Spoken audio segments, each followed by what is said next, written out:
ผมรุดกันทั้งคู่เลย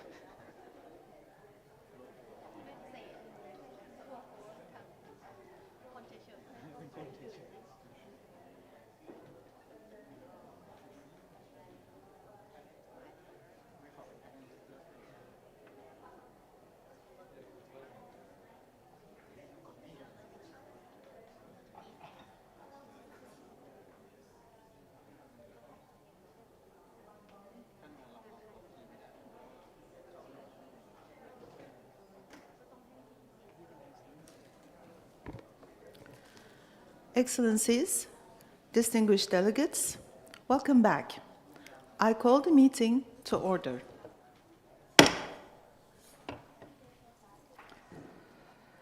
We will begin this afternoon with our consideration of Agenda Item 3, Strengthening Regional Cooperation on Social Protection in Asia and the Pacific. The background document for this agenda item is ESCAP/CSD/3, Regional Actions to Support the Implementation of Action Plan to Strengthen Regional Cooperation on Social Protection in Asia and the Pacific. Under this agenda item, the committee is invited to take note of the regional measures discussed in the document ESCAP/CSD/3 and provide guidance and indicate areas where the Secretariat can support further national and regional efforts to accelerate progress on the action plan and broaden social protection coverage, including measures to address the gender concerns and the needs of population groups in vulnerable situations. This agenda item will begin with a panel discussion to be followed by interventions from the floor.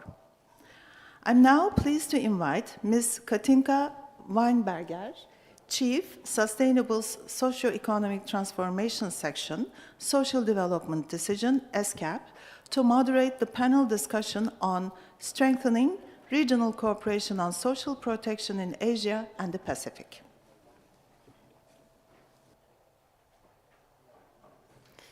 Thank you very much, and may I ask the distinguished panelists to join me on the sofa up front.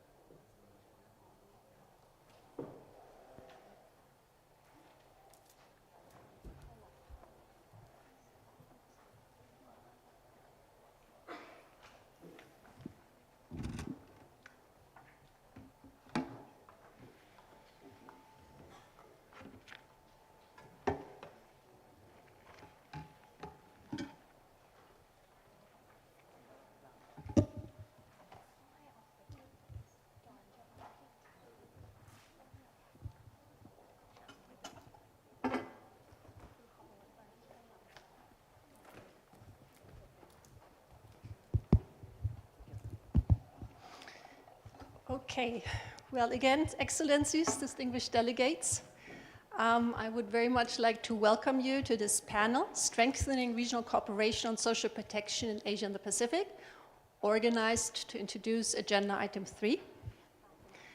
The background paper for this session contains an overview on progress made in the implementation of the Action Plan to strengthen regional cooperation on social protection in Asia and the Pacific, which was endorsed by the Committee on Social Development at its 6th session.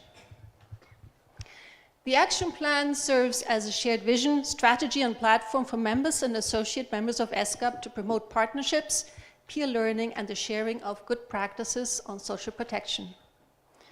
It outlines a total of 12 legislative, institutional, and design measures to promote more inclusive and more comprehensive social protection systems at the national level.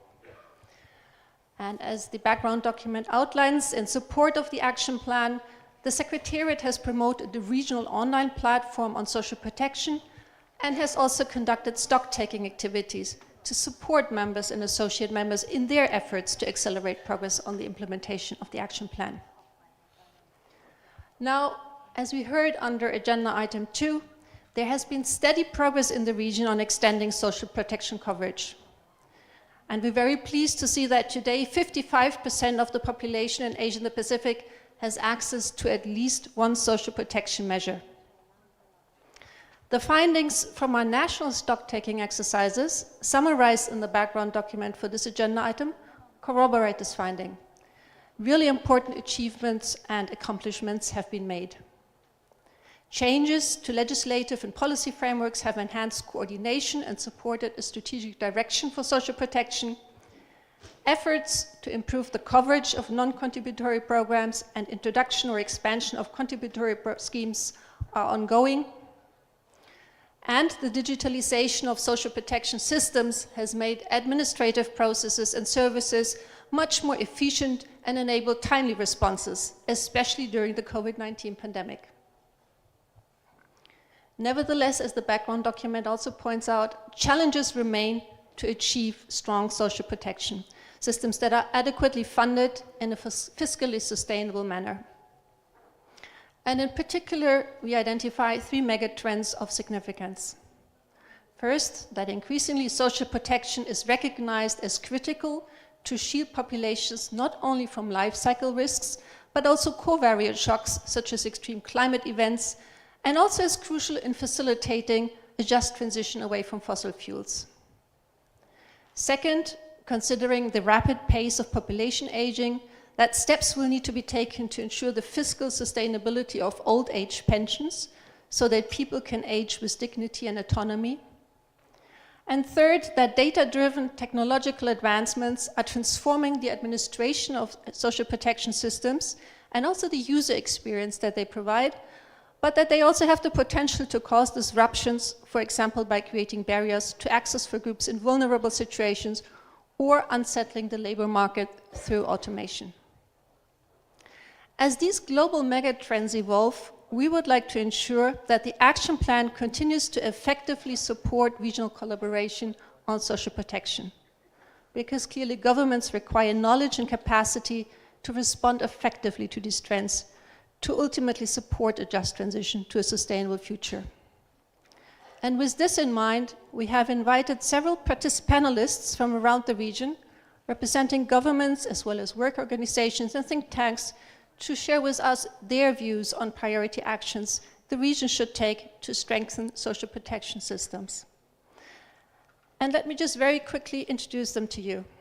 We have Mr. Maliki, Deputy Minister of the Indonesian Ministry of National Development Planning, Mr. Vivermo Muria, the Director of Social Welfare in the Ministry of Women, Children and Social Protection in Fiji, Ms. Sujad Halim, the Chief Executive Officer of the Maldives Pension Administration Office, Mr. Ali Üstünyer, the Head of Department, General Directorate of Social Assistance, Ministry of Family and Social Services, Ms. Bunsum Namsumbun, representative of the Asian Roundtable on Social Protection and also Secretary General of Foundation for Labor and Employment Promotion, and finally, but not least, Mr. Stephen Kidd, the CEO and Principal Social Protection Specialist of Development Pathways.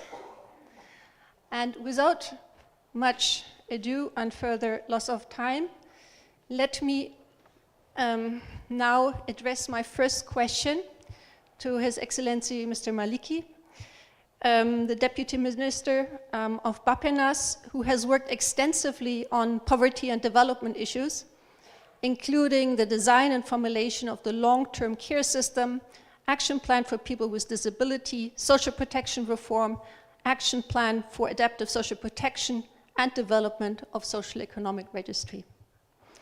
And Mr. Maliki, our question to you is the following. Social protection has much potential to support climate change policies whilst building the resilience of people against shocks and disasters. What actions has Indonesia taken in this regard to promote a just transition? The floor is yours. Okay. Thank you, Madam Moderator. And also thank you for the opportunity to be the distinguished panels this afternoon. Regarding to your questions, let me also briefly describe about the backgrounds of the vulnerabilities in Indonesia, because I mean we've been having experiences not only the earthquake but also the effect of the climate change. So several earthquakes, this quite major earthquake happened in several countries, several cities, several provinces in Indonesia. There is always like provide like a prolonged poverty. So there is like, we already like reduce the poverty in the area, and then we have this earthquake. It will increase number of poor peoples in the regions, as well as because of the recovery and also the response. Not really, maybe some of the regions are not really optimal, then the poverty is quite prolonged. So therefore, again, emphasizing also with the pandemic COVID experiences, Indonesia has been designing how the social protections in our country is more responsive to our vulnerability. Not only the earthquake, but also the climate change. So therefore, we have quite several schemes of the social protections. Therefore, like in terms, in order to our social protections is more adaptive and also more shock responsive, then we have to put more coordinations in these regards. So our social protections, to be adaptive, we recognize several policies that have to be improved.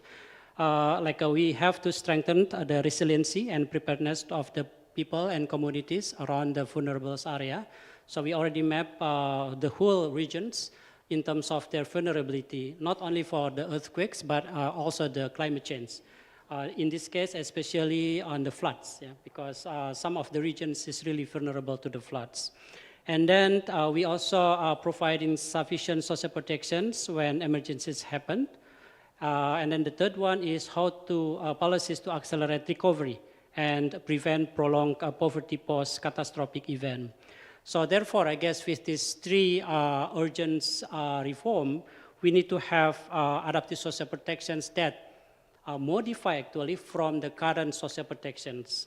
Several modifications we already designed, yeah, how our current social protection can respond to the shocks by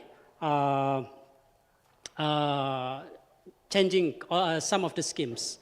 The first is like how is the benefit can be expanded to the new poor, as well as how actually this benefit also can respond to the new type of demand because of the shocks. Yeah.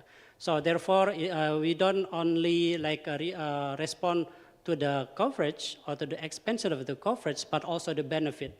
So then the expanse of the benefit can prevent the poverty effect of the shocks to the poverty more responsive. Yeah. For examples, we have the conditional cash transfers covering for 10 million vulnerable families. So we are trying to, again, reshape the PKH, the conditional cash transfer, to be more adaptive by enhancing the benefit, as well as covering family education programs on the program's preparedness, and then the coverage of to the impacted population groups during disaster events. And I think the most important part is how we actually can enhance linkages between the impacted families and also appropriate economic empowerment programs after disaster. So we already discussed with some of the, and make a very close coordination with all of the related line ministries. And we already have some, we already successfully to have a roadmap in 2020 to 2021 and map out all necessary steps to improve our current social protections to be more adaptive. There are a few strategies that we are going to develop to strengthen within these few years. One is how we can make a sufficient capacity to the whole institutions that are implementing all the adaptive social protections. So then they can enable to design and conduct adaptive social protection programs. This one is also give more capacity to these institutions to have an ability to collaborate more flexible with other institutions, not only the governments, but also the private sectors. And then the most important part also is how we can establish the data. Because Indonesia is not actually a country with a lot of data. We are kind of rich with the data, but then how we can optimize this richest of the data, because each sectors have the data. So then we have to improve the interoperability between all the sectors. So we can also strengthen the complementary programs between among the sectors, so that we can have more comprehensive social protections. So this activity or strategy are going to more focusing on strengthening the accuracy as also completing the data, the coverage of the data itself. I heard one of the country during the intervention, they have also 80% of the coverage of the data. Indonesia now we have socioeconomic registry that covering almost 93% of the populations. This one is very rich data, but then these ones also have to be interoperated with other sectoral data. Then we can have a more complete interventions during the social protections. With expanding the coverage, actually we can also identify more accurately who actually impacted to the by the shocks or climate change event. And then modifying the programs, and also we also try to develop the financing schemes, because this financing scheme have to be more flexible and also allow for preparation in facing various risks of disaster, climate change, and other transitions. So we are working with the Ministry of Finance to develop the kind of like a trust funds for the earthquake recovery. So therefore, if there is a needs of the funds, then these funds can be flexibly being used for interventions. I guess, maybe the last one is that how we can strengthen this adaptive social protection within the next 5 years, because our aim is that we really need to have a complete set of programs of the adaptive social protections and also strengthen the coordinations. Then we really need to have a few strengthening of the coordination among the line ministers. Also, how others line ministers committed to follow all of the schemes that we have, so then we can implement these social protections more fully. I think that's all. Thank you. Thank you very much indeed, Dr. Maliki, for raising these very important points. You emphasized especially the importance of coordination, but you also spoke somewhat towards the need to look at post-event measures to ensure strengthened resilience of population groups.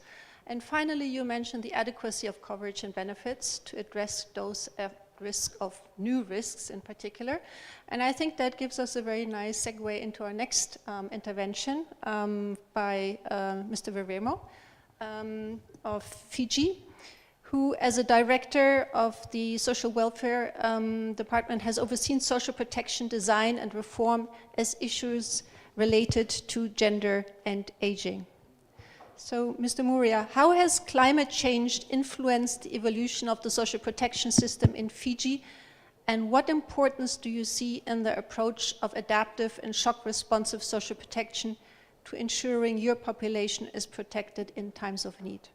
What particular measures are being taken to address the vulnerabilities of women and children through these programs? Over to you.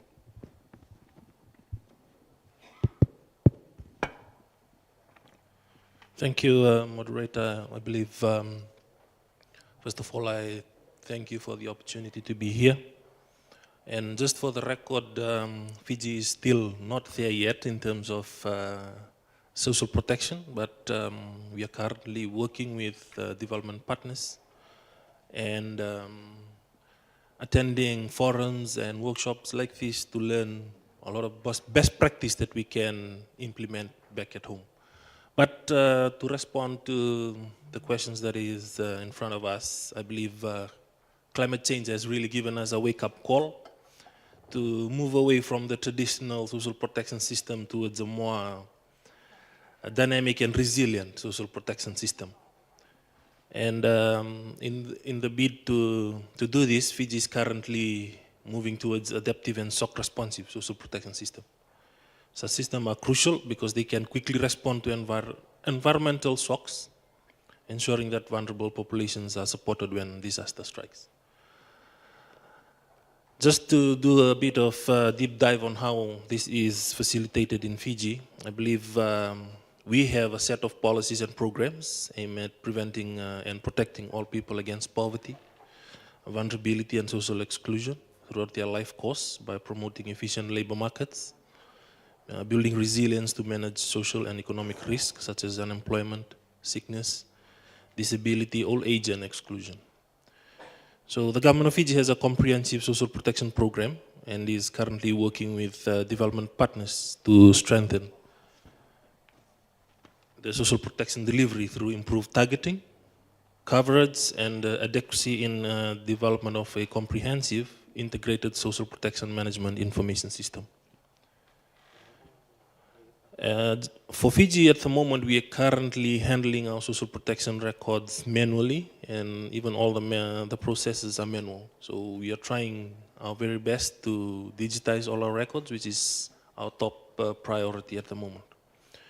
Fiji experience with social assistance is unique, but not unusual in the Blue Pacific region.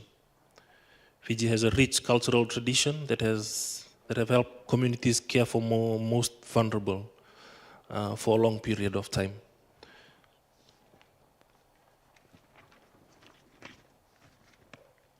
Government is increasingly augmenting this system, the traditional social protection system, with schemes and programs that provide much needed support to those who need it the most. The last 5 years has been particularly challenging for us because we have been through numerous cyclones, floods, and even droughts, which impacted our communities. Even COVID-19 pandemic further highlighted just how vulnerable we are to health and economic shocks.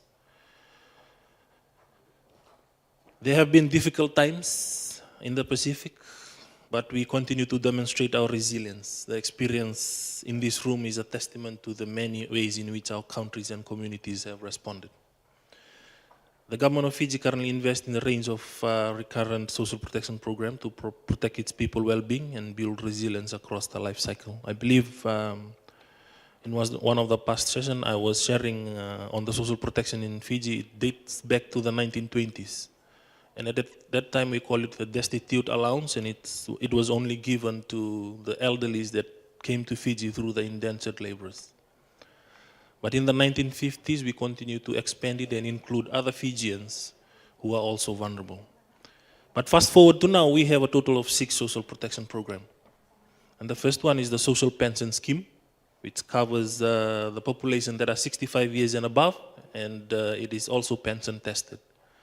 So a group of populations that are not included in any of our pension scheme are covered under this scheme, and it's also regarded as one of the best in the Pacific.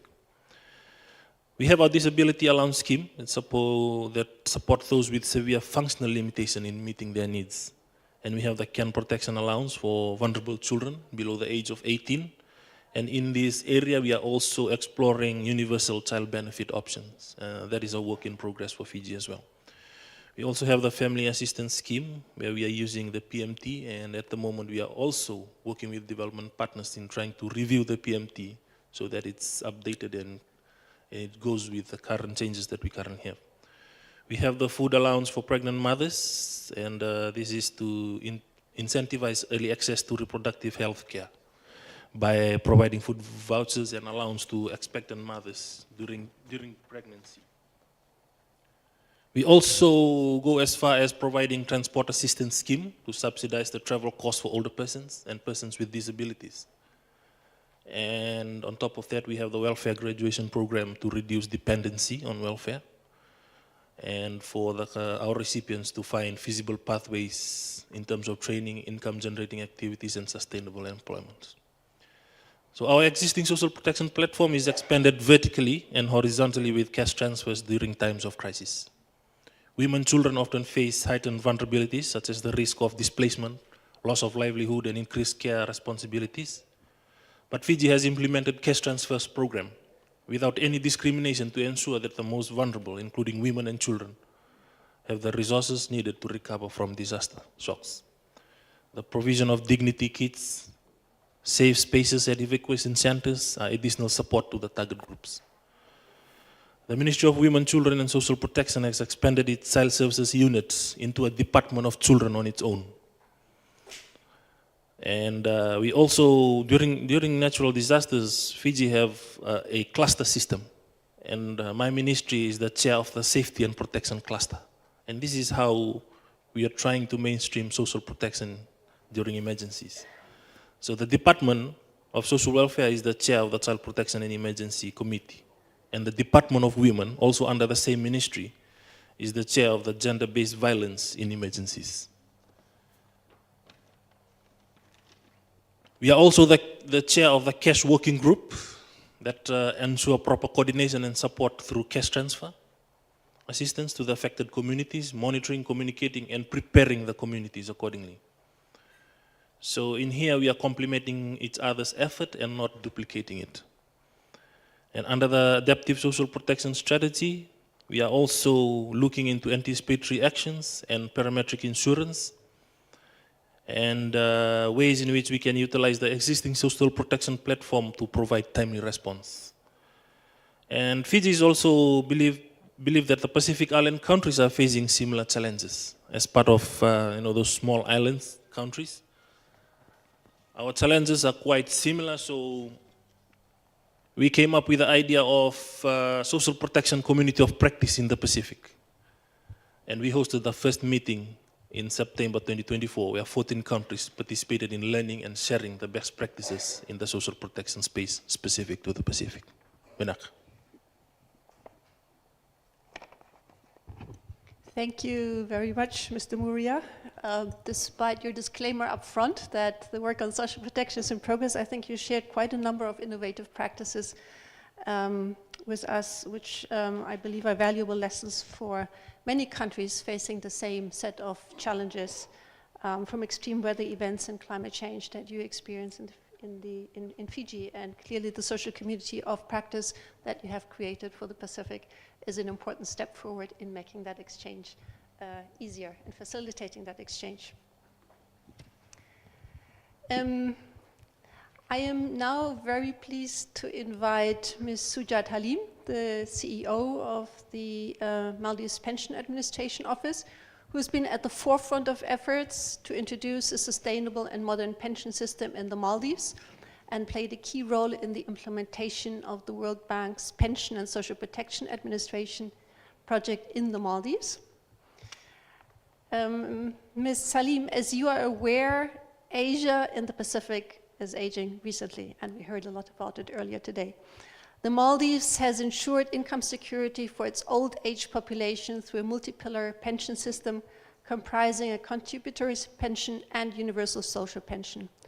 What are some of the key factors for its success and the underlying policy decisions to extend social protection for older persons? The floor is yours, please. Thank you. Good afternoon, ladies and gentlemen. First, I would like to extend my sincere appreciation to ESCAP for organizing this special event. It is an honor to represent my country, Maldives, in this esteemed panel. I'm pleased to share insights about the multi-pillar pension system established in the Maldives under the Maldives Pension Act. This system marked a significant shift in how we addressed old age income security, as well as broader transformation of country's social protection system. The current pension system in the Maldives comprises of universal non-contributory pillar and the old age basic pension and a contributory pillar for the formal sector of the country. The old age basic pension, a non-contributory universal pension, provides a guaranteed income to all citizens aged 65 and above. This is a national social protection flow for the elderly in preventing poverty and vulnerability in old age, in par with the international social security standards. Second pillar, the Maldives Retirement Pension Scheme, a contributory scheme that provides workers with income security at retirement funded by mandatory contributions from both employers and employees. This is crucial for the sustainability and incentivizes individuals to save during their working years. Before 2009 pension reform, the landscape of old age income security in the Maldives was marked with limited coverage. The only existing mechanisms were service-related defined benefits and voluntary provident fund for public sector employees only. However, neither of these ensured adequate level of income replacement as recommended by international best practices. The defined benefits, which were fully tax-financed, covered approximately 30,000 public service employees. These benefits were also not indexed to inflation and remained unchanged throughout a beneficiary's lifetime. Additionally, the Provident Fund proved inefficient and inadequate as sufficient withdrawals reduced its effectiveness. Those who were not employed in the public service had no means to retirement income, leaving many to old age poverty and vulnerability. During this time, most elderly individuals in the Maldives depended heavily on family and community support without any form of assured income security. In 2006, at the request of the government, the World Bank prepared a comprehensive report titled Social Protection in the Maldives, Options for Reforming Pension and Safety Nets. This report was subsequently accepted by the government, and with the technical and financial assistance of the World Bank, we established a ministry mandated with implementing social security reforms. It was with this momentum that led to the development of the pension bill, which led to the ratification of the Pension Act in 2009. Since ratification of the Pension Act, Maldives has successfully established a national social protection floor for the elderly, effectively reducing poverty and vulnerability of old age. Today, the coverage of the old age basic pension stands at 98.8%, with pensions tested for those receiving contributory and other non-contributory occupational pensions, which leads to a sustainable system, because we are expecting the number of people receiving old age basic pensions would reduce with time. The contributory pillar, also known as the Maldives Retirement Pension Scheme, is mandatory for the formal sector, with 73% of employed population actively contributing to it. The main factors for success, I would say, is the political commitment and the legal framework. The success of pension system is underpinned by a strong political commitment to social protection and a robust legal framework. The Pension Act 2009 laid the foundation for the current pension system, ensuring that all citizens, regardless of their employment status, have access to income security at their later years. Mandatory coverage of formal sector employees, leveraging technology for efficiency and accessibility. Since the inception of pension system, we have prioritized the use of technology to enhance operational efficiency and service delivery. A robust pension administration system has been developed for contribution collection, benefit disbursement, and investment management. This includes the Kosharo Pension Information Management System, an online fully digital customer service platform that offers 24/7 access to all pension services. Additionally, migrating IT infrastructure to the cloud and integrating interagency databases have significantly improved the accuracy of the data, reduced administrative burdens. Notably, all formally registered businesses in the Maldives are automatically enrolled in the pension database, facilitating better compliance efforts and enable broader outreach. Linking pension with broader social protection initiatives, Maldives pension system operates as part of the broader social protection programs, including universal health coverage, social services, social assistance aimed to improving the quality of life for older persons, aiming to cover all contingencies across the life cycle. These complementary policies help address the diverse needs of the aging population, extending support beyond income security to ensure comprehensive well-being. Thank you. Thank you very much, Ms. Sujat, for your insights into the pension system in the Maldives and highlighting the importance of developing multi-pillar pension systems, including also by discussing really some of the core building blocks of making them feasible. So again, thank you very much for that. I would now like to invite Mr. Ali Üstünyer to speak. He serves as the head of Department of the Ministry of Family and Social Services in the General Directorate of Social Assistance, where he oversees key social assistance initiatives. Mr. Üstünyer, apologies. Digitalized social protection systems and management information systems are critical to ensure more effective and transparent delivery systems. The online integrated social assistance systems in Turkey has been heralded as a good practice globally. What were some of the key factors underlying the successful development and implementation of the integrated social assistance systems? And how has it enabled the government of Turkey to respond to recent crises, such as the COVID-19 pandemics, for example? Over to you. Thank you, moderator. Firstly, I want to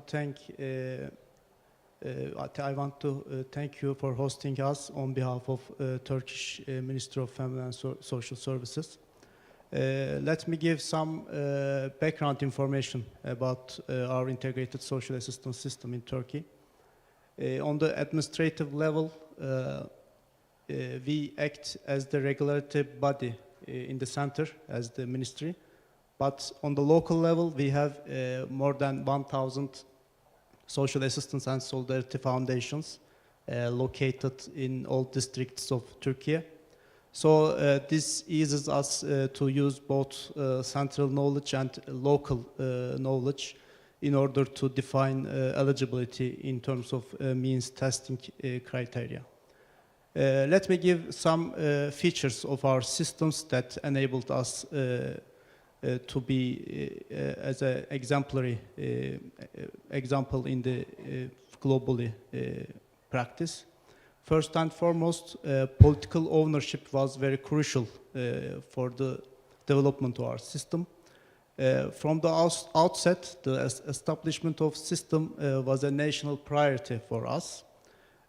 So this received the full backing of political leadership, which ensured adequate resources, legal frameworks, and institutional support that were all in place to initiate this system. Also, this also enabled us to not only invest in the system, but to maintain the momentum and adoption and improvement over time at the same time. Next, a legal strong framework was developed before the improvement of the integrated social assistance system. So the necessary foundation for the system to operate fairly and transparently was ensured by this way. Also, the design of social assistance policies was another critical element because these policies clearly outlined who would qualify for assistance and the circumstances that they are entitled. With clearly defined parameters, the program was able to create a roadmap for its implementation, ensuring that benefits were distributed effectively and equitably. Let me talk about the technological backbone about the system in the background. There was a specialized software and hardware used, designed to handle large volumes of data while ensuring accuracy in decision making. This is complemented by a robust IT infrastructure that guarantees the smooth functioning of the system from application processing to benefit distribution. Also, in that regard, institutional databases was also playing a vital role. They housing key data, and that allowed for targeted interventions and real-time tracking of the program's impact. Another crucial point is the interoperability features of the system. It was the fundamental point for the integrated system in Turkey. This system harmonizes more than 29 different databases of different institutions in Turkey, including different ministries, Ministry of Education, for example, social security institution. And also this system includes some NGOs, for example, Turkish Red Crescent. In addition, some of the municipalities are also integrated in the system. So this creates a wide amount of data flow that we utilize to define eligibility in the central level. And also we utilize the local knowledge thanks to our social assistance and solidarity foundations located in all the districts of Turkey. You can see the nice combination of central data and local data utilized in terms of ensuring the right eligibility criteria for the applicants. So the interoperability feature of the system is very crucial in that regard. Also, as you know, collaboration among institutions is also very crucial because we had to make specific protocols with specific institutions. With all the 29 institutions, as you can know, this may be very challenging. And also, this process created a positive externality in terms of ensuring that all the databases of the related institutions regarding social assistance is standardized and unified. So we ensure two-way data flow by this way. Let me talk about the human resources side of the system. We had to work with a very interdisciplinary team composed of computer engineers, software developers, and also social assistants and development specialists in the ministry. So we had a very interdisciplinary team that worked in harmony to create this system since 2010. Also, local network and central control was very crucial in that regard. So all these features has created a transparency in providing the benefits. Let me give, before the introduction of the integrated social assistance system, all the applications were paper-based. So an applicant should have to visit more than 12 institutions to gather 17 different hard copy documents. So this, as you may know, increased the application time up to 1 month. Only the application took 1 month to process. After the introduction of this system, it was only 1 or 2 minutes to process an application with only unique national ID. So we also use e-government system for the applications, which created a better way for receiving the applications during the pandemic as well. So also during the pandemic, we had the ability to use the existing large amount of data, including beneficiaries and non-beneficiaries, to create payment lists centrally. So this created a very fast response for the negative effects of the pandemic. In order to respond quickly, we have utilized our database in a fast and effective manner.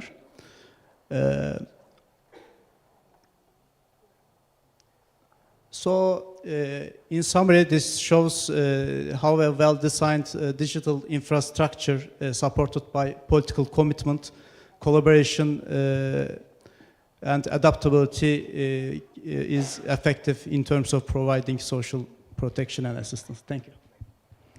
Thank you very much, Mr. Üstünyer, for sharing the success of Turkey in developing an online digital social protection system that has allowed programs to be delivered with more efficiency. We're talking a lot of efficiency gain here, right? 1 month down to 2 minutes, and transparency. And I guess one of the lessons I take with me is the importance of highest level ownership at political level, especially in areas that require a lot of collaboration. Okay, I now have the pleasure to invite Ms. Boonsum Namsumbun, who's the representative of the Asian Roundtable on Social Protection and Secretary General of the Foundation for Labor and Employment Promotion, also known as HomeNet, and based here in Thailand to speak.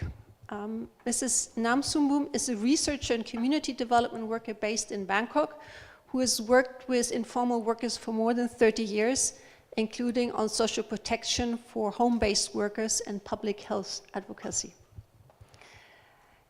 Mrs. Nam Sumbun, our question to you is, Asia and the Pacific faces much potential disruption to its workforce arising from the need to move towards more sustainable and green economies, as well as the impacts of intense heat waves, droughts, or flooding on workers.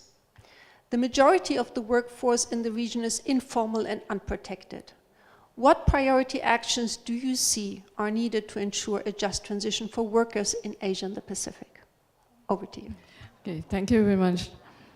First of all, I would like to recall your memory about last month. I think that many of you will know about the flood problem in Thailand, but in fact it's not occur in Thailand only, but it's also happened in the country nearby, like Myanmar, Cambodia, Laos, and also in the European country, like in France.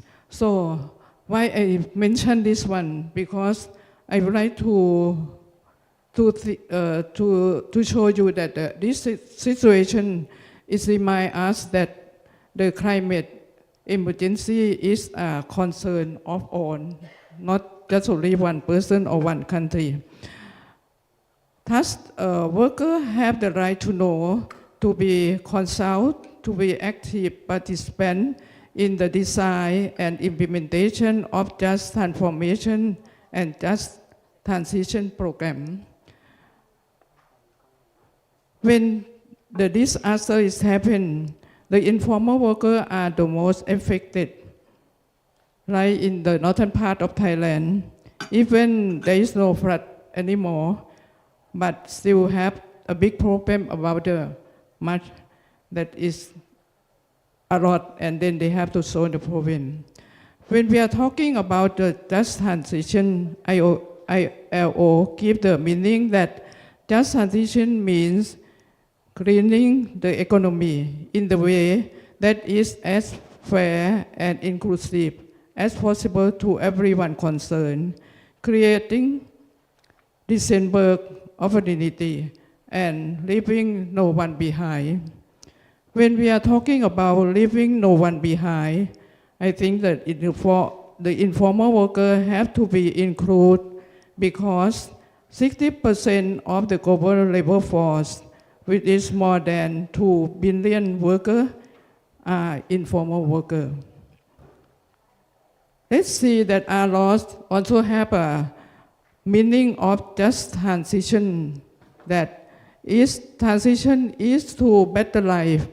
So it means that a job-full economy, the second one, a low carbon, and the third one, the climate resilient economy.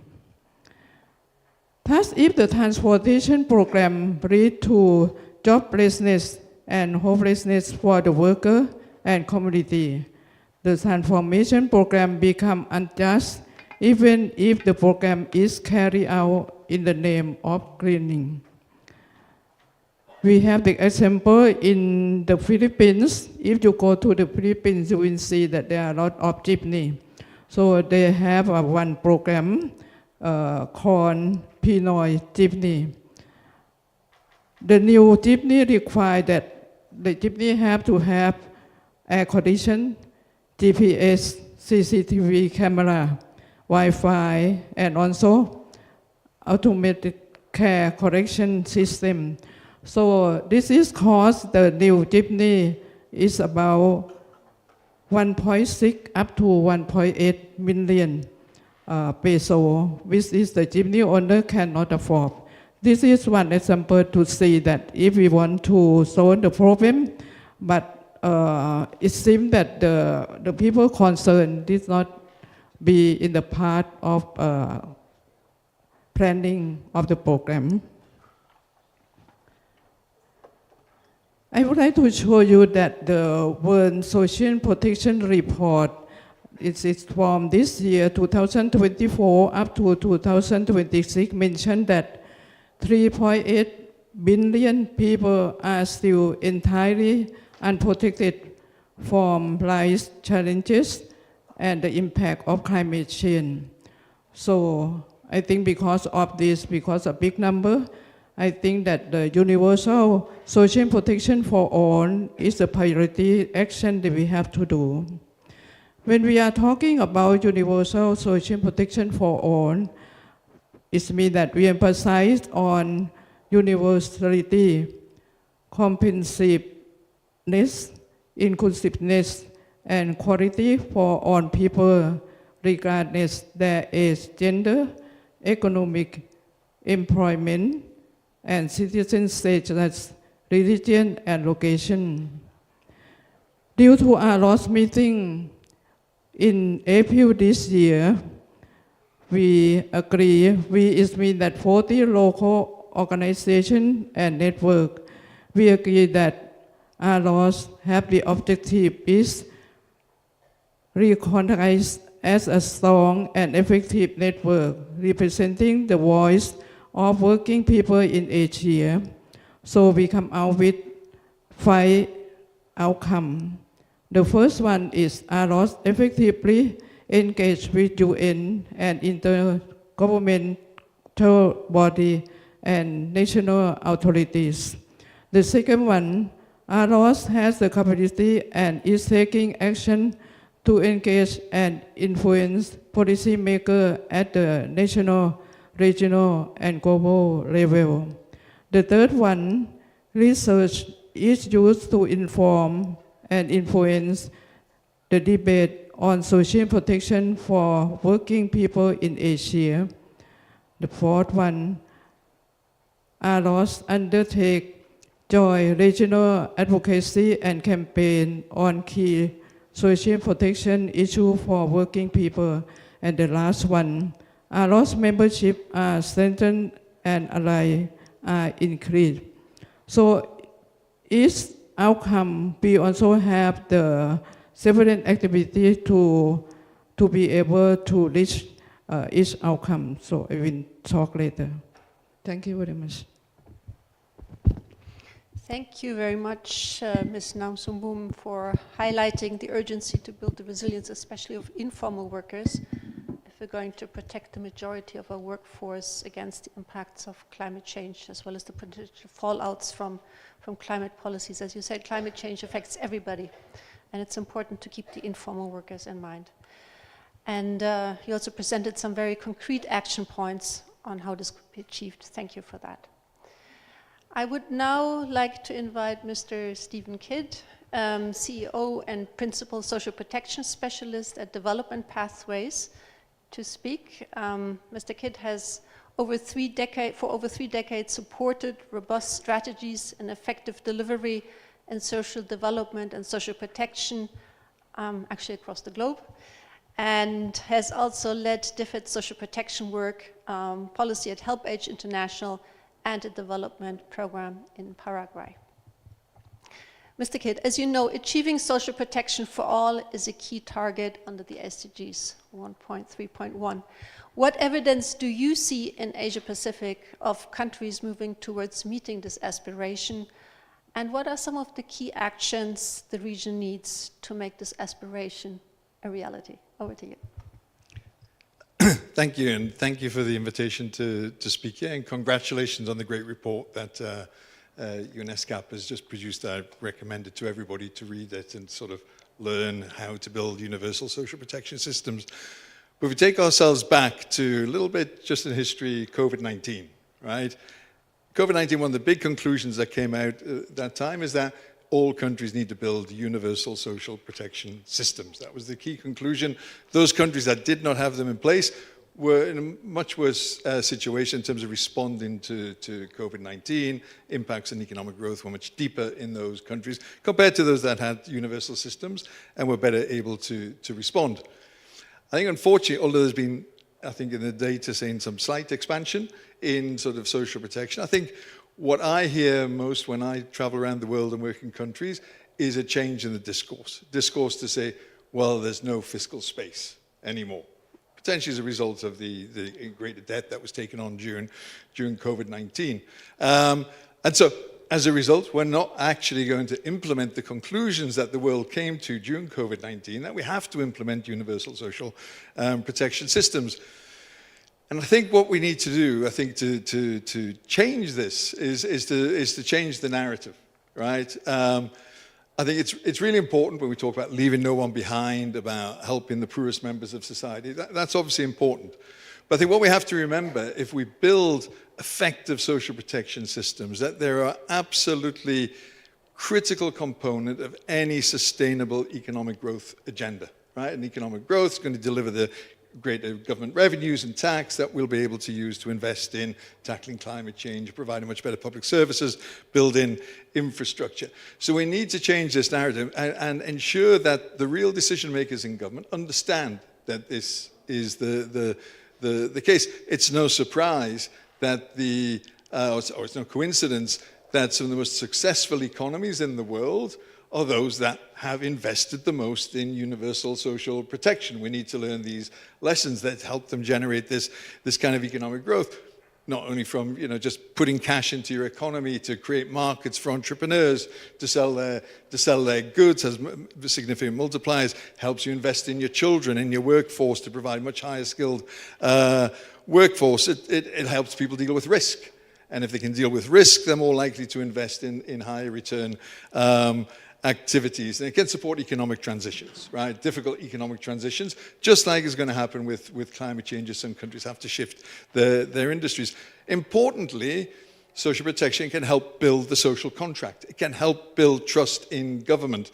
And that's one of the most critical things that countries have to achieve, is to build this trust in the state, in government. And because if we don't do that, then people are going to be less willing to pay their taxes that we need, because they're, a critical part of the social contract is, if I pay my taxes, I expect to receive my taxes back in return through some form of redistribution by government, so I'm protected across the life cycle. But a key lesson I think we need to learn is that, we have to get the right design, right, of the system. Not all social protection is good, right? There are social protection designs that are highly problematic. We already know from from history and from looking at some countries in the Asia-Pacific region that what is important is to build good life cycle systems to protect everybody from birth to death, right across the life cycle. When we're children, when we're working age, when we experience unemployment, disability, through to old age, we all need this protection. It's a right set out in the Universal Declaration of Human Rights. It's the right of everybody to social security. And we all desire this as a result of paying our taxes. And by tackling the risks that we face across the life cycle and the challenges, we're actually tackling the causes of poverty, right, is a key thing. Because it's these risks that actually help drive poverty in many, many cases. And there's lots of good examples, I think, around Asia. I was listening yesterday in a meeting to Mongolia. I thought I was listening to Sweden, right, or Finland. The innovations in the Mongolian system, I think, are interesting for everybody to learn from, proving that countries in Asia can actually drive for really innovative systems that protect people across the life cycle. And there's a danger, I think, while there's always room for poverty benefits in any system, to protect the very poor, this cannot be the foundation of the system. It's a role, they're residual programs to help people. We have to protect everybody across the life cycle, including those in the informal economy, who are actually those who are still on low and very insecure incomes. And if they don't receive this protection, they're not going to be able to effectively contribute to wealth creation and support the nation. So we need to build these universal systems. And if we have a dependence just on poverty benefits, we may be in danger of causing harm. We may be creating poverty traps. We may be rewarding people to stay in poverty and not work. So we have to change the way we do it. And fundamentally, I think we've known historically that this can undermine trust in government by just, if taxpayers pay benefits and it's only given to the poor, you undermine trust, because the taxpayers also want to receive things in return. I want to, that's why I pay my taxes. I'm expecting to get my pension in about a year's time, and I'm looking forward to it because I've paid my taxes all year. And, and I think what we have to understand is that there's a paradox in sustainable financing, right? The most sustainable sustainably financed social protection programs are those that have universal coverage. That's because they're popular. That's because governments are then willing to invest in them, because they're going to get political rewards from investing in universal schemes. We're going to be willing to pay our taxes so that governments have more revenues. The least sustainable financial programs are those that are just benefits to the poor. They tend to often wither and die, and the benefits often become smaller and smaller. So we have to change the system. We have the comprehensive system, recognizing always there is a role for poverty benefits, and that, you know, now's the time, I think, for change. Let's remember the lessons of COVID-19. Let's move forward. As a final point, I think while we always talk about social protection, let's not forget about jobs, right? Social protection jobs, they're two sides of the same coin. And governments also have a role in providing jobs to citizens, which can also drive economic growth. Actually, the climate transition is a real opportunity for governments to create jobs through the building of infrastructure, decent jobs, to train young people and give them employment as we move forward. Even the aging crisis in Asia is an opportunity to provide jobs. Care workers that need to be there to support older people. It's a real opportunity to give jobs to families, to mothers, so they can invest in their children, so they can spend their money to help drive economic growth. So I think we've got real opportunities. But I think we need to learn the lessons of COVID-19, remember the lessons, and challenge those who say there is no fiscal space, because there is. And if we can help design good social security and social protection systems, we'll build the economic growth that will create the financing to allow this to invest further in good quality public services, but also to address the challenge of climate change. Thank you very much, Mr. Kidd. We take note of your call to build good life cycle systems to ultimately build the social contract. We've heard a number of really interesting points throughout the panel discussion. We're nearing its close, but I would like to give each panelist the opportunity to share one message with the audience, one brief and succinct message, 1 minute. From your perspectives, and that's the same question for everybody. Given the immense challenges facing the region and social protection today, what are some of the priority actions that could be taken at the regional level to strengthen social protection systems? And I would like to go in the same order that we had before, so I would like to give the floor to Mr. Maliki first. Thank you. I guess in this, for this very valuable moments, we just need to agree that everybody in all the countries need to have like a protections during their life cycles, just depending on their risk. So therefore, the adapted social protection is quite valuable for us. Then we can have agree how actually the design, comprehensive design have to be. So in this case, I just propose there are like a few, not a few, just two priority that maybe we can learn each other. The first, I guess, about data again. I heard, I think so, most of the countries also talk about data. And I think each country have a very specific case. Each country has very specific experiences. But I guess we have the same perspective about the data. How we can make an accurate data, how we can make a very strong interoperability data, so then each sectors or each schemes of the programs or components of the social protections can work together, so then we can strengthen the schemes of the complementary of the social protection itself, so then we can respond much better to the shocks. And then the second one is, I think I just put also more emphasizing on digitalizations, how we can like improve our delivery mechanisms through digitalizations.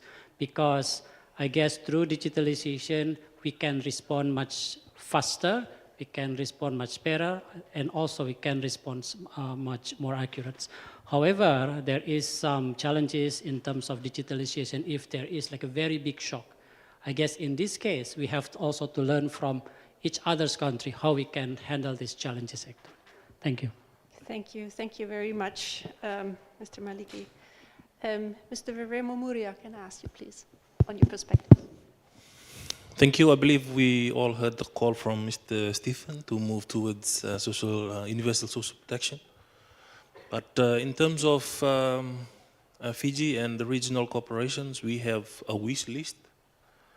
Mostly when our donor partners and development partners, they come to us, it's a culture thing that we are not able to tell them what we want, but if given the opportunity, when they ask us what you want, maybe we have a top 5 here that is in front of me, which is capacity building for the Pacific, because as you can see in most of the graphs, we are on the other side of the graphs, while other countries are at the very far end. So how can we bridge that gap? And one of the ways is through capacity building. Learning from the best practices and challenges, and the issue of data. Data sharing is very crucial.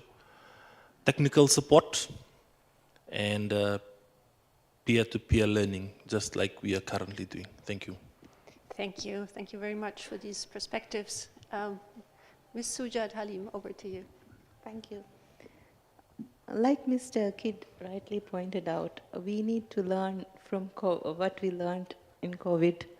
Also, I think it's very important that we learn from each other. We have all experienced different things in our countries. We have handled different things. And there's so much knowledge amongst us that we need to establish a regional platform where we can learn from each other. Also, as we all know, we are moving towards an aging population. The region is moving towards an aging population, and this is going to be the biggest challenge that we face in the coming days. So we need to have policies that address this, that actually prevents or helps us mitigate the risks that we are going to face. In addition to that, definitely a life cycle approach to social protection is most important. I also believe data and digital transformation is one of the key components that we can use to have a fiscally sustainable system where we can cut down administrative expenditure and, where needed, target the benefits to the right people. To conclude, amongst all this, I think one very important factor that we need to remember is financial sustainability of the programs that we start. We need to have a fiscally sustainable approach to all the programs that we start that can be carried out. I think these are few things that's very important at a regional level that we can focus on. Thank you. Thank you very much, Ms. Sujat. And if I could hand over to Mr. Ali Üstünyer, please. Due to the time constraints, I can mention 3 important points. First one is the strengthening data sharing and integration of platforms in terms of interoperability. This will ensure timely, accurate, and transparent information exchange. Secondly, one of the fundamental actions should focus on establishing strong linkages between social services, social assistance, and employment to promote long-term resilience of the individuals in terms of transition from social support into sustainable jobs. In Turkey, we started this process since 2010. We have several initiatives, but there is still room for improvement in that regard.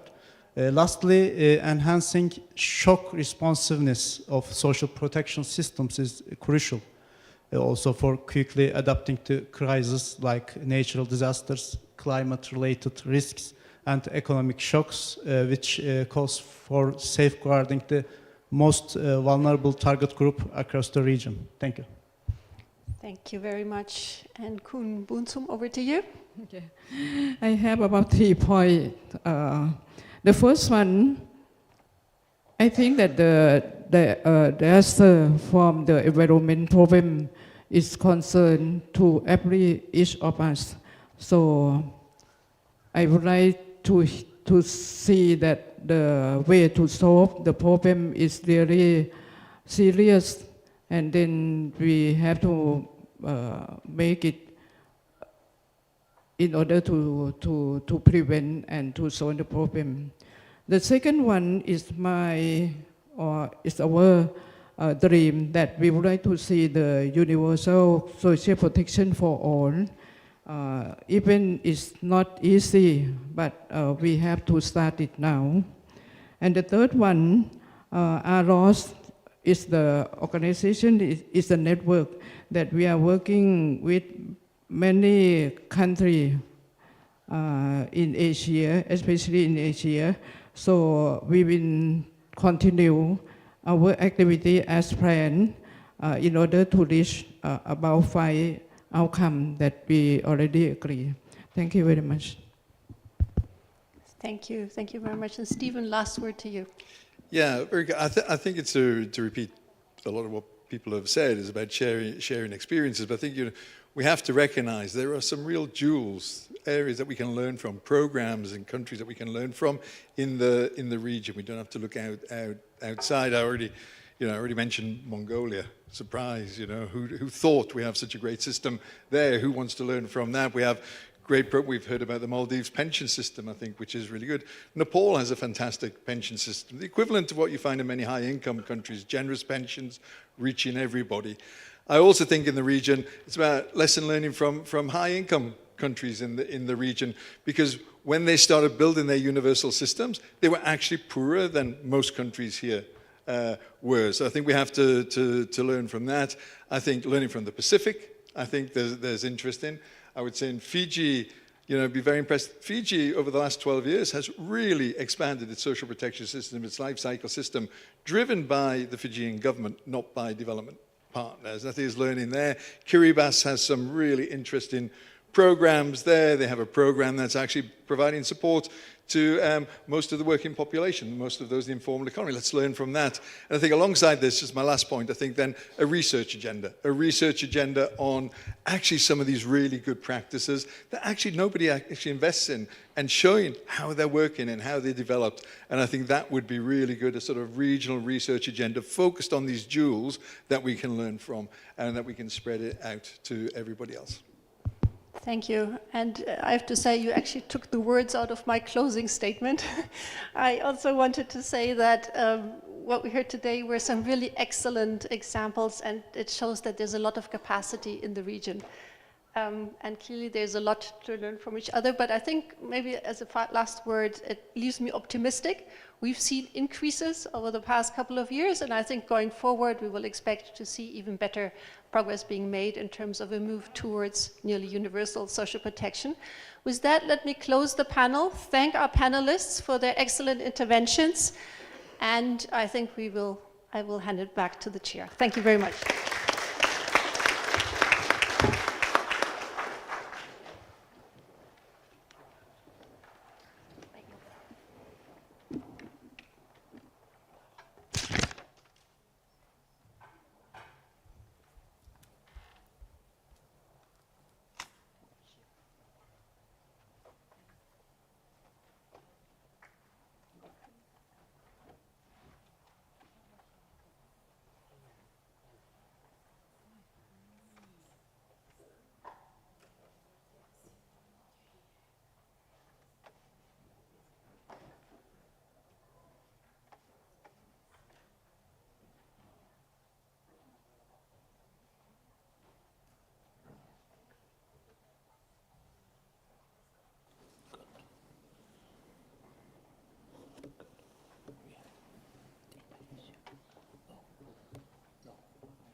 Thank you, Ms. Weinberger, and the distinguished panelists for your engaging discussions that highlight the critical role social protection can play to promote the just transition and key actions that can be taken at the regional level to support more comprehensive and inclusive social protection systems. I now open up the floor to statements under Agenda Item 3. I will first open the floor to statements from members, associate members, and observer countries. I will then invite statements from intergovernmental, international organizations, non-governmental organizations, and other entities. Now I invite the first speaker on this afternoon's list, the distinguished delegate of Indonesia, to please take the floor.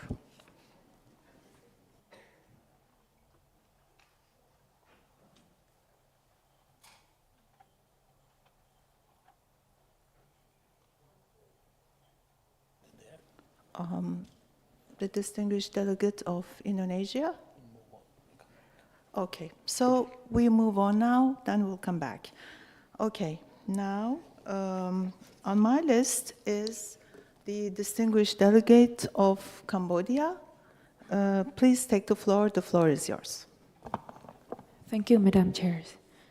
Distinguished delegate, esteemed colleagues, ladies and gentlemen, it is a privilege to share Cambodia's progress and commitment to strengthening social protection system, particularly through the National Social Security Fund. So since its inception in 2007, the National Social Security Fund has been the backbone of our efforts to provide the essential social security for private sector workers, covering employment injury, health insurance, and pension. And in 2019, we expanded the system to include informal workers, such as domestic workers and self-employed, a key step toward transitioning the informal economy into a formal sector under our national strategy on informal economy 2023 and 2028. Our commitment continues under the Pentagonal Strategy Phase 1, which established in this new mandate of the Royal Government of Cambodia. With the recent launch of the voluntary healthcare contributions scheme of the self-employed and family members of the National Social Security Fund's member, this initiative, in effect since November 2023, aims to extend a health coverage to over 3 million people across the country, ensuring informal workers are not left behind. As of today, over 2.5 million Cambodians possess the National Social Security Fund's card, which reflect our dedication to inclusivity. For female employees, Cambodia provides 19 days of maternity leave with 120% of their monthly wage, ensuring both health and job security through this critical time. Additionally, cash support is provided for childbirth, and we have bolstered antenatal care and health care facility, particularly in the rural area, with improved infrastructure and resource, and increased awareness and health care practice for mothers and newborn babies. On regional level, Cambodia is committed to the welfare of the migrant worker, particularly in ensuring the portability of social security benefit for migrant workers within ASEAN countries. We have aligned our national policy with the ASEAN Consensus on Migrant Worker Rights and engaged in bilateral agreement with other ASEAN member countries to ensure Cambodia workers abroad can transfer their social security benefit, including pensions and health insurance, upon returning home. We continue to advocate for a more integrated and coordinated regional approach in ASEAN Labour Minister meeting. As we face new challenges in the platform economy, Cambodia is also adapting its social security protection framework to include the gig and freelance worker. We actively advocate and educate the platform worker on their rights and benefit they need to obtain to ensure inclusivity in evolving labor market.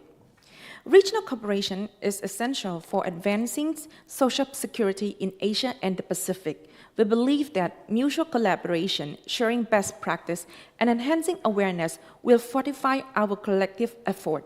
We aim to ensure the transparent access to healthcare service, fair treatment, and streamlined digital processes for easy access to benefit. In conclusion, Cambodia is deeply committed to strengthening regional and international cooperation in social protection. Together, we can build resilient, inclusive systems that protect every individual regardless of employment status, ensuring they receive the support they rightfully deserve. Thank you, Madam Chair, and all the delegates. Thank you, distinguished delegate of Cambodia. Distinguished delegates of Indonesia, the floor is yours. Esteemed Chair, distinguished Excellencies, over the past several years, regional cooperations in social protections within the Asia and Pacific has emerged as a central focus, aimed at establishing a more inclusive and adaptive system to address the diverse needs of the populations. These regions faces complex challenges, including social inequality, demographic changes, extreme climate, and economic crisis that disproportionately affect vulnerable groups. Therefore, strengthening inter-country cooperation is essential to achieving enhanced social protection outcomes. Despite significant progress, Indonesia still faces considerable challenges.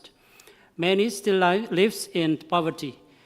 Key issues, including the absence of integrated and adaptive programs, socioeconomic data interoperability, as well as public awareness and participation in social protection initiatives. As part of Golden Indonesian Visions 2045, we target our social protection system to be fully adaptive and inclusive.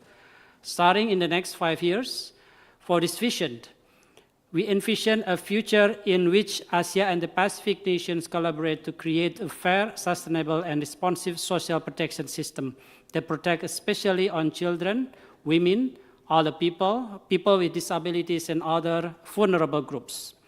Social protection system improvement often entails actions only within a nation's borders. However, we are all aware that regularly people migrate and vulnerabilities affect multiple countries or regions. A converging movement across countries is required to ensure that comprehensive social protection is available for all people in the Asia-Pacific regions. And achieving this objective necessitates a strong commitment and close cooperation among all countries. Given that over half of the population in Asia and the Pacific is still not covered by proper social protection systems, a mutual commitment is essential. We believe that regional cooperations in social protection can be realized through several strategic steps, including enhancing information exchange and best practices, developing digital platforms. These platforms should facilitate real-time access to socioeconomic data to support improved decision-making in social protection initiatives. Indonesia recently developed a socioeconomic registry to provide more accurate data and enable to a more inclusive and adaptive planning and budgeting progress. Encouraging integrations of social protection programs.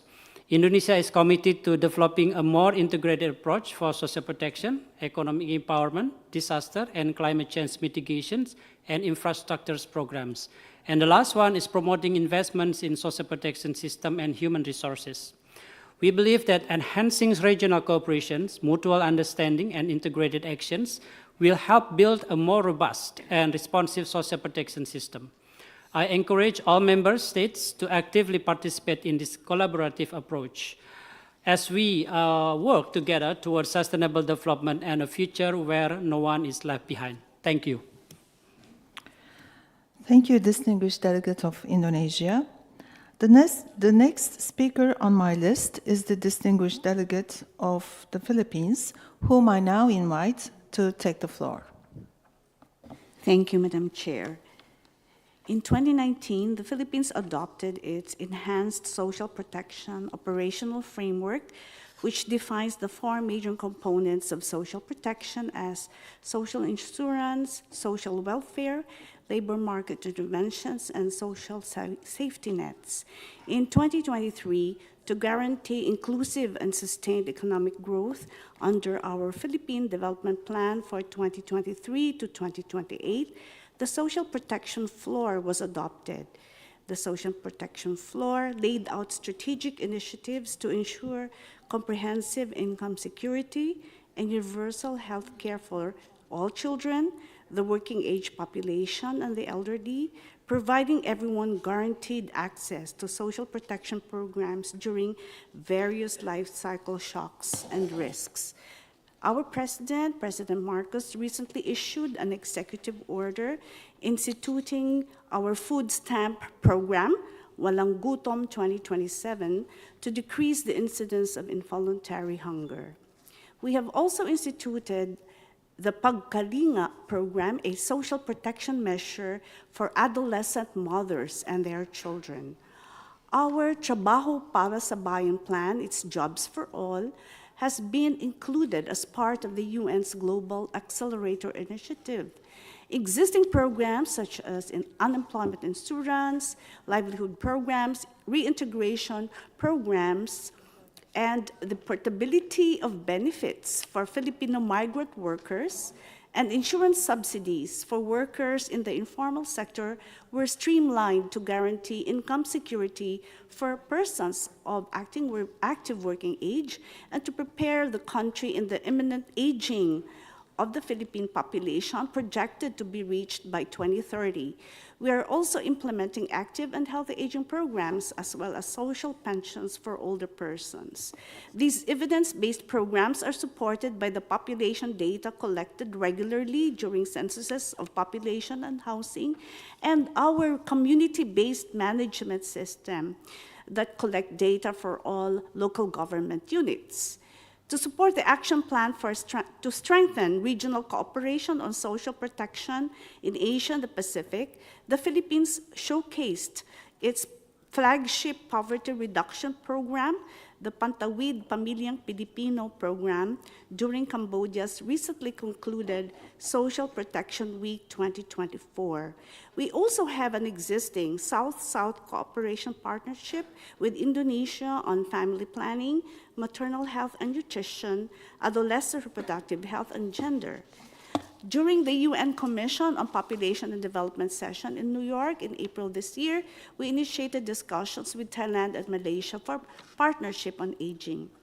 Madam Chair, the Philippines will continue to prioritize social protection. We welcome the opportunity to participate in any regional cooperation effort to reduce poverty and vulnerability to risks and enhance the social status and rights of marginal groups by promoting and protecting livelihood and employment, protecting against hazards and sudden loss of income, and improving people's capacity to manage risk, alleviate poverty, and reduce the risk of vulnerability of the poor and marginalized sectors. It is only through embracing diverse perspectives and fostering cooperation that we can develop nuanced, well-grounded solutions to social and developmental challenges. Thank you, Madam Chair. Thank you, distinguished delegate of the Philippines. The next speaker on my list is the distinguished delegate of Nepal. The floor is yours, sir. Thank you, Chair, Extreme Chair, Excellency, distinguished delegates. To strengthen social protection system further, I'd like to share what Nepal has done recently in this floor. Recently, we have completed the stock-taking report on existing social protection schemes linking with the climate change and evaluating the implementation status of 12 action plan with the support of ESCAP. I'd like to thank ESCAP for this. Almost all action plan have been addressed to some extent, but still a lot to do, work further. National consultation held recently on September 10 to 11, 2024 on the report has provided further recommendations to address this action plan. The recent development plan has the flowing policy and programs about social security, which will further contribute to the implementation of this action plan.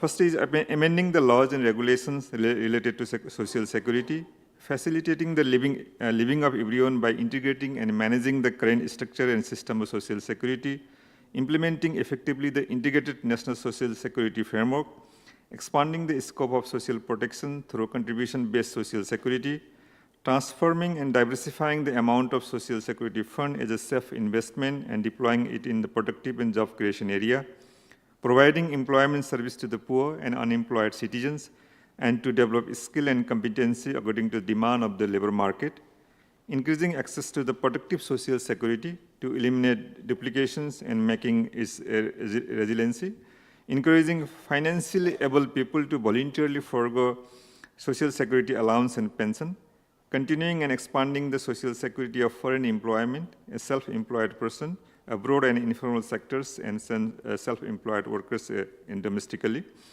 integrating informal employment within the formal sectors into the social security, conducting special programs related to job creation for the poor and unemployed citizens, and a special program related to skill and entrepreneurship development for the unemployed to gain competency, and finally developing and implementing an integrated social security system based on insurance and life cycle to meet basic needs such as health, education, employment, housing, and care.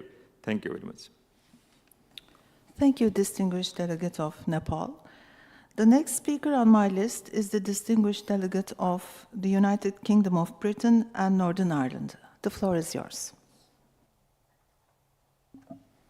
Thank you, Madam Chair. Please excuse me for covering points also relevant to this morning's sessions. I would like to extend my gratitude to ESCAP, fellow partners, and all participants joining us today. Today's discussion is critical and resonates strongly with the issues we face in the UK, and I'm here in the spirit of learning and very much agree with the recommendations set out in the paper produced for this agenda item and express our support for the Regional Action Plan. We recognise there is a growing commitment to social protection globally and progress in this region. Nonetheless, social protection coverage is still very low, and that is where these forums matter.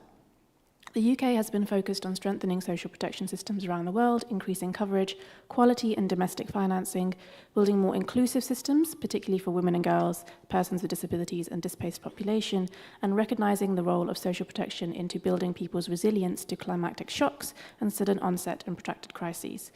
We encourage the UN and other bodies' work on ensuring a more coordinated and inclusive response between national social protection, climate, disaster risk reduction, and humanitarian actors to ensure coherence in response to current and future climate crises. We are also really keen to explore more proactive coordination and cooperation between organisations, joint vulnerability analysis, joint or complementary programming, specifically through use of social protection sector working groups, humanitarian cash clusters, and supporting joint strategies. We've heard plenty today on how social protection can play a central role in addressing the profound social and economic implications of climate change by reducing overall vulnerability, facilitating adaptation and mitigation, and compensating for the negative impacts of climate responses. And just on that, social protection can also be applied to compensate losses caused by measures in implementing net zero and meeting targets. Quite interesting examples from this region, including, for instance, in the 90s, China provided job training and placement services for nearly 1 million workers who lost jobs in state-owned forest enterprises when logging bans were enacted. Or more recently, thinking about the measures around fossil fuel subsidy removals.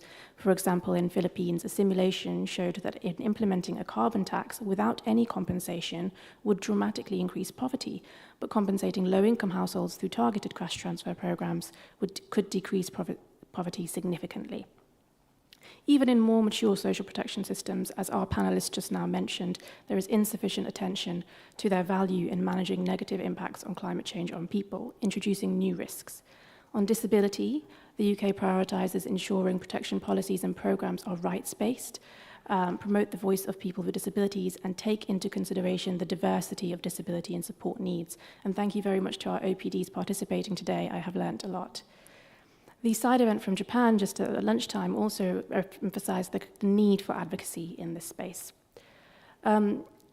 Just on those that are unprotected by any form of social protection, often it's women and girls represented in this group. And we've heard a lot from ESCAP in particular, particularly the strong work with ASEAN on care economy, on the need for social protection as the linchpin for the care and support sector, fulfilling many needs. Promoting an inclusive care economy reduces and redistributes the disproportionate share of unpaid care and domestic work shouldered by women, and rewards and represents paid care work and workers. And in doing this, we must be careful not to jeopardise fair and equitable access to quality care.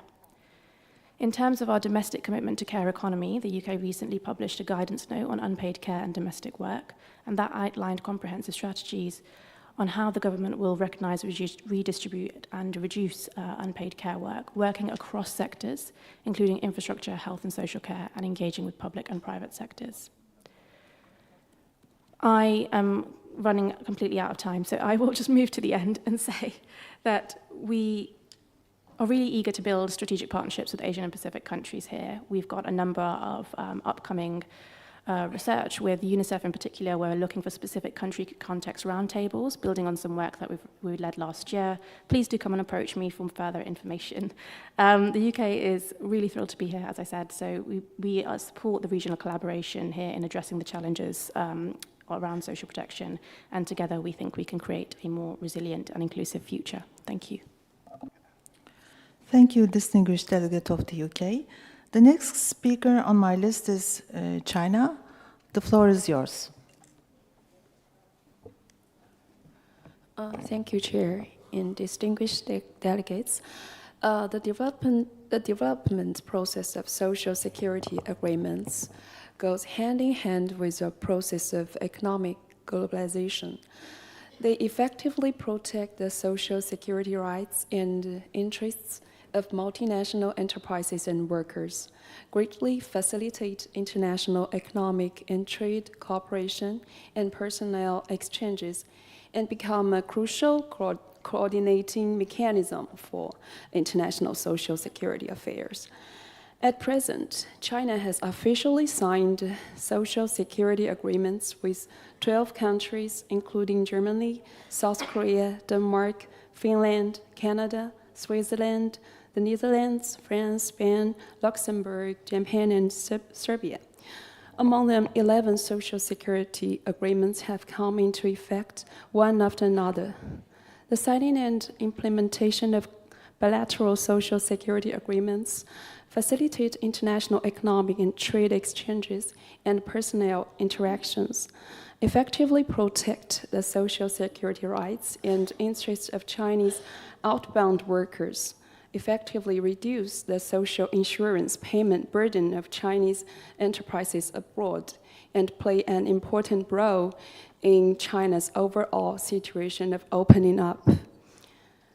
In the context of economic globalization, economic and trade cooperation and personnel exchanges in the Asia-Pacific region are becoming increasingly frequent. In this process, social security agreements can effectively play a role in solving the problems of double contributions and the portability of social security benefits for cross-border employed people who are covered by the social security systems of two countries. Asia-Pacific countries can actively explore negotiating and signing bilateral or multilateral social security agreements so as to effectively protect the social security rights and interests of multinational enterprises and workers, and facilitate regional economic and trade cooperation and personnel exchanges. Thank you for your attention. Thank you, distinguished delegate of China. Next on my list is the distinguished delegate of Turkey. The floor is yours.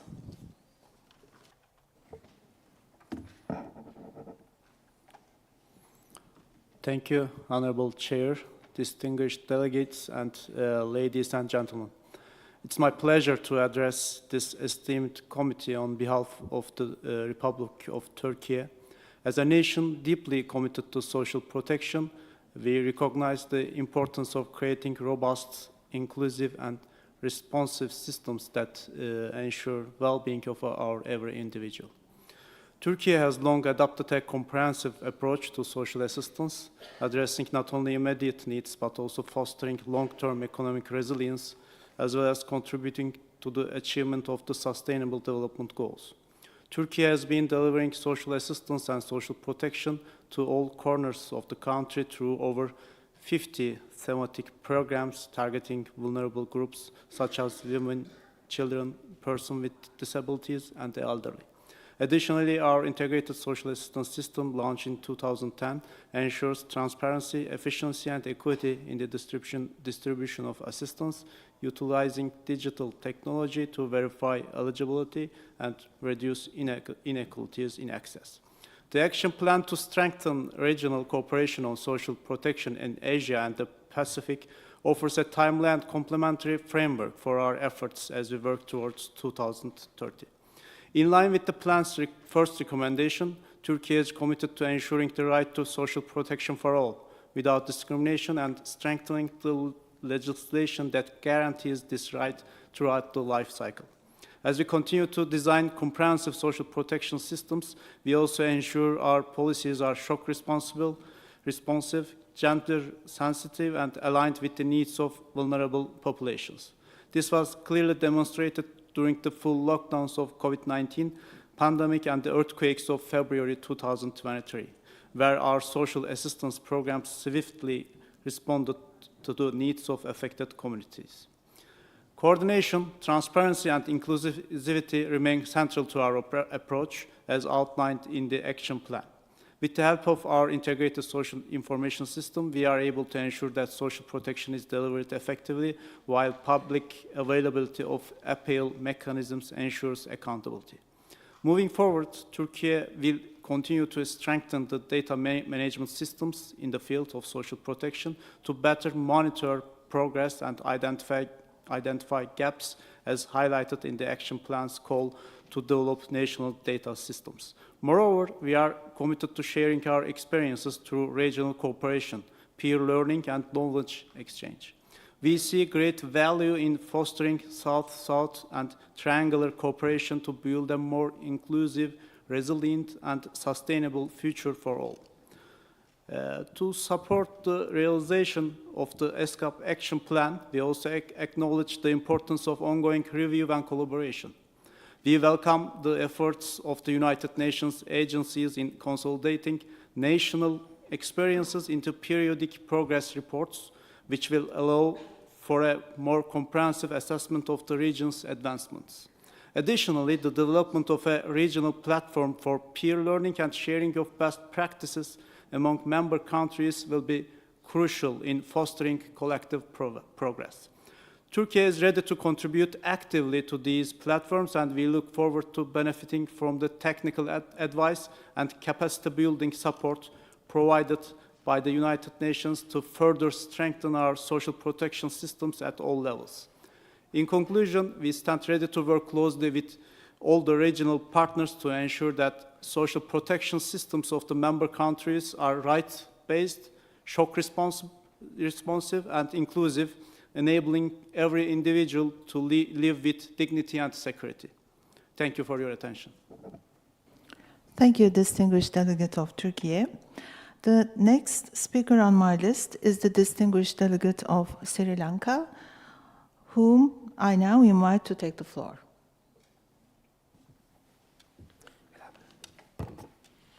Honorable Chair, distinguished delegations, ladies and gentlemen.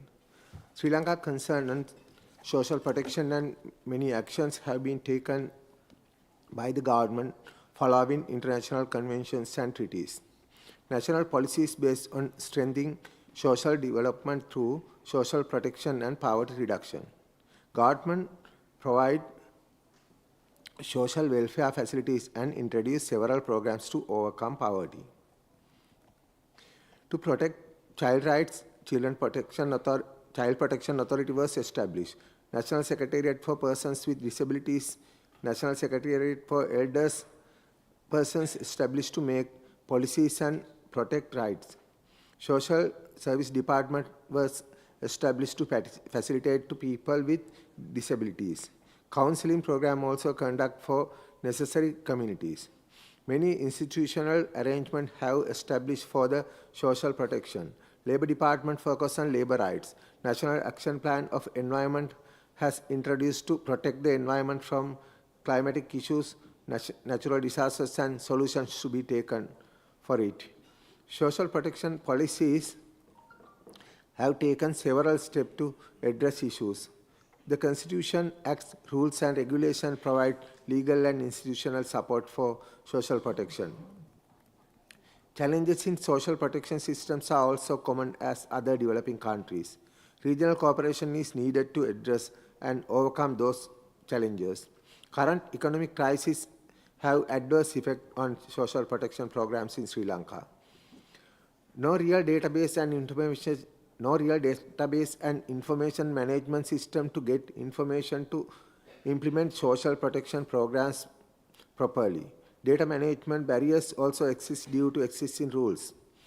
Imposed conditions of international organizations disturb when projects are going to be implemented. So their support need to implement relevant projects to address social protection issues.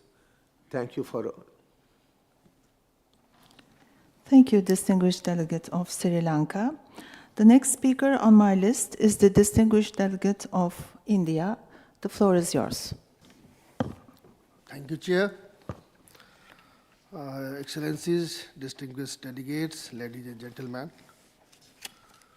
The Government of India recognizes the pivot role of partnership and regional cooperation to achieving success via the three interconnected pillars of people, planet and prosperity, and the Sustainable Development Goals.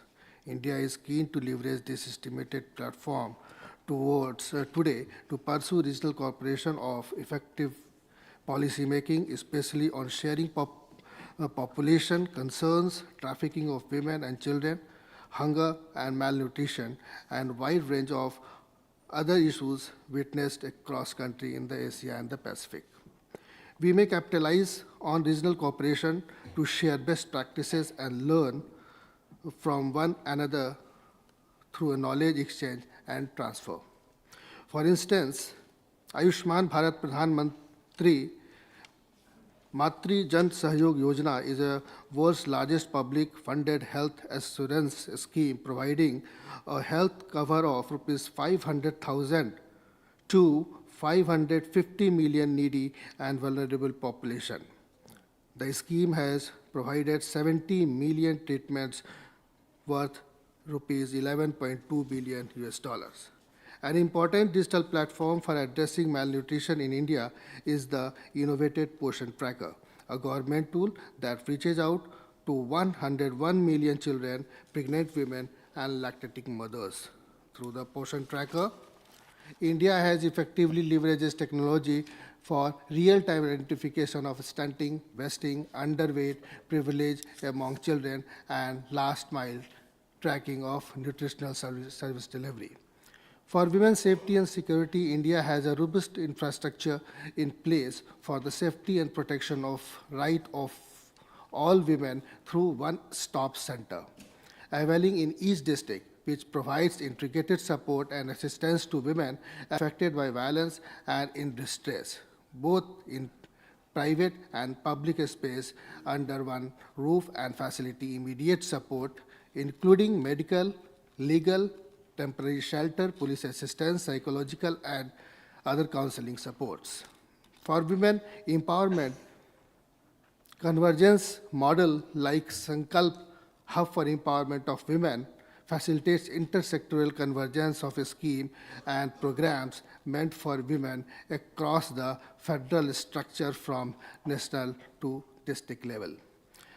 I reiterate the commitment of Government of India toward an inclusive, innovative, and sustainable approach to social protection, collectively driving solution for the people and the planet that leave no one behind in the path of the sustainable development.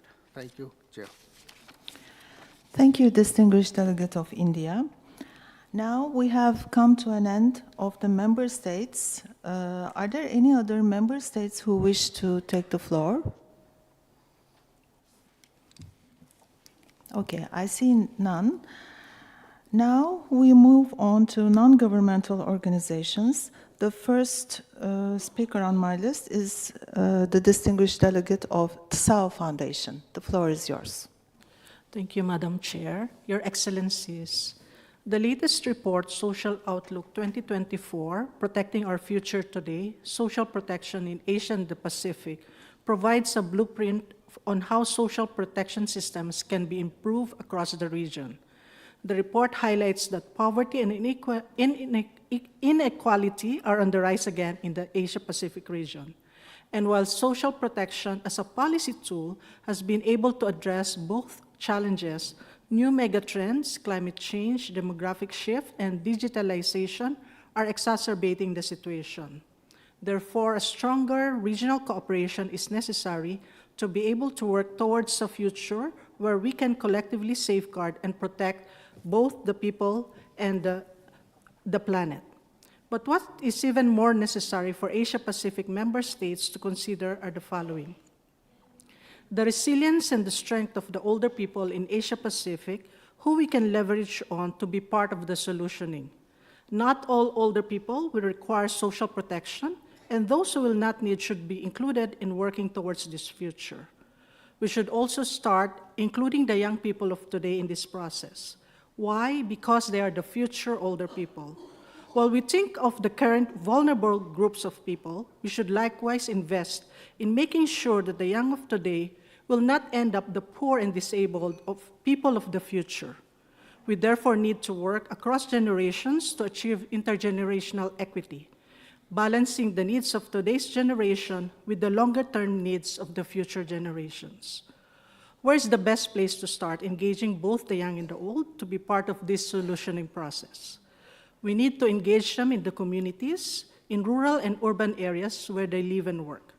While regional and national level policies enable social protection measures to be enacted, its implementation will need the support of both the old and the young. We should also actively engage the private sector. Their capacity to mobilize resources, leverage on technology, and scale up innovative solutions that will propel us to the progressive future are important, especially in the ecologically diversified Asia-Pacific region. Lastly, we should continue to leverage on mechanisms such as the Madrid International Plan of Action on Aging and its future review process to ensure that these social protection measures and the necessary strategies of a stronger regional cooperation with active and meaningful participation of not just the older people, but also of the young people, as well as the private sector, are going to be included in the implementation plans. Thank you for the opportunity to share South Foundation's insights. Thank you, distinguished delegate of the South Foundation. The last speaker on my list is the distinguished delegate of Federation of Free Workers, Philippines. The floor is yours. Thank you, Madam Chair. I'm Julius Kainglet from the Federation of Free Workers based in the Philippines. Future-proofing social protection across the region means recognizing that we are in a climate crisis. Workers in our communities should be prepared for the devastation that the climate crisis does to our jobs and livelihoods. Workers in the Asia-Pacific region face increasing vulnerabilities. The region's high levels of poverty, informality, and inequality, coupled with its diverse geographies, expose them to frequent and wide-range climate-induced disasters, such as floods, droughts, and rising sea levels. Climate change is driving mass displacement, pushing workers from one form of precarious employment to another, exacerbating their already fragile conditions. When there are no typhoons and floods, we have to deal with the other extreme, heat stress that workers have had to endure. Heat stress is a serious health hazard that needs to be recognized by our national social protection schemes across the region. Heat stress endangers the lives, safety, and health of workers, preventing them from earning a living, losing much-needed wages. The region's workers, particularly those in the informal economy, bear the heaviest burdens of this crisis. Occupational safety and health risks are compounded by climate-related hazards and other environmental threats, which jeopardize both their physical and mental well-being. Women workers, who form a significant part of the informal workforce, are disproportionately affected, facing limited access to decent jobs, gender-responsive public services, and social protection. They are also burdened by unpaid care work and gender-based violence. Additionally, the lack of food security, exacerbated by climate impacts, often leads to hunger, malnutrition, and even death. Without strong social protection systems, workers remain trapped in a worsening cycle of climate vulnerability, with each new disaster deepening their precarity. In the face of these intersecting challenges, social protection must be placed at the core of a just transition to a low-carbon economy. It must be rooted in the realities of the Asia-Pacific, tailored to protect workers across all sectors affected by both climate change and climate policies, especially women, youth, and informal workers. Just transition for the region means protecting jobs, safeguarding livelihoods, championing gender justice and youth participation. At the core of this effort is the need for social dialogue and tripartism. Workers must get a seat at the table, shaping the policies that directly affect their lives. Any attempt to tackle the climate crisis and its attendant social protection that excludes workers from decision-making or places the burden on their shoulders is doomed to fail. Without freedom of association and the right to collective bargaining, workers cannot meaningfully engage in shaping the transition as we future-proof social protection. However, much of the climate finance for just transition is directed towards large-scale projects that benefit big corporates instead of supporting worker-led initiatives and community-based solutions. For a just transition to truly succeed, we need transparent climate financing mechanisms that are just, equitable, and focused on public good, but not debt-creating or driven by neoliberal solutions such as privatization and with accountability mechanisms. We recommend that we develop a just transition framework that supports a shift to a low-carbon economy, ensuring decent and climate-friendly jobs, fundamental principles and rights at work, social protection, and living wages. Protect workers affected by climate change impacts and climate action by ensuring access to quality public services, social protection, which includes compensation for lost work hours and climate-induced occupational hazards, reskilling, upskilling, and retraining programs. Guarantee and respect labor and human rights, including freedom of association and collective bargaining. Without these rights, social dialogue and tripartism will not flourish. Include the voice of workers and trade unions in all processes, and adopt gender transformative strategies to promote equal job opportunities, among others. Thank you, Madam Chair. Thank you, distinguished delegate of Federation of Free Workers, Philippines. Excellencies, distinguished participants, we have now reached the end of the list of speakers for this agenda item. I would like to thank you all for your informative statements, which have highlighted your efforts for broadening social protection coverage in your countries. This bodes well for the implementation of the adopted action plan. On this basis, I trust the committee agrees the decision proposed in document ESCAP/CSD/3 to renew its commitment to the implementation of the action plan to strengthen regional cooperation on social protection in Asia and the Pacific, and request the Secretariat to support members and associate members upon request in its implementation and in strengthening their capacity to foster more resilient societies and promote a just transition to a sustainable future. If there are no interventions, we can consider the committee in agreement with this decision.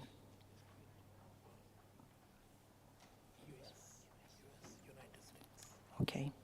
All right. I see United Nations. United States. I'm really sorry for that. Okay, so the floor is yours, the distinguished delegate of the United States. Thank you. We just wanted to propose one slight adjustment in line with the adjustments that were proposed to this morning's decision regarding limiting the scope to existing funds and existing mandates. I'm not picky on the language. It could be identical to how it looked in this morning, but that's the point. Thank you. Okay, thank you. The Secretariat will make the change.